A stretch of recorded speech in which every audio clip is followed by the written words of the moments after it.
Hay más temas de salud. Si usted padece diabetes o conoce a alguien con esta enfermedad y quiere saber más sobre su tratamiento, Iraíz Morquecho nos preparó una nota con información. Las personas con diabetes mellitus pueden mejorar su calidad de vida gracias al Centro de Atención Integral del Paciente con Diabetes, que ofrece un programa que consiste en una visita mensual durante 4 meses, donde se les realizan estudios de laboratorio y reciben valoración de 9 especialistas el mismo día y en el mismo lugar.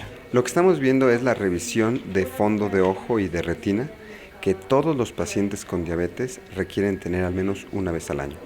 La revisión consiste en varios pasos. Por resumírselos, es la toma de agudeza visual, la revisión de fondo de ojo y el descartar causas importantes de enfermedades asociadas a la diabetes como catarata y glaucoma.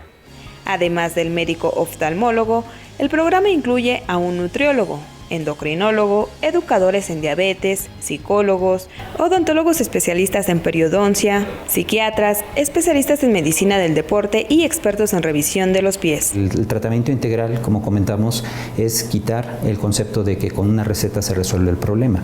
Queremos entrenar tanto al paciente como a nosotros mismos, todos estamos involucrados en el equipo, tanto el paciente como el familiar y los profesionales. Al finalizar las 4 visitas mensuales, se hace una nueva consulta al año y 2 años de haber realizado el programa.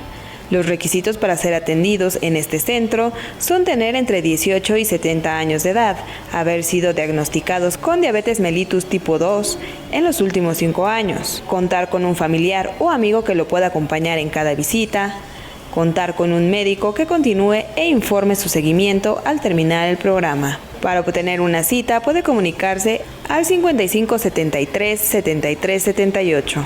Y para las personas que hayan sido diagnosticadas en los últimos 10 años, pueden ser atendidos en el Instituto de Oftalmología.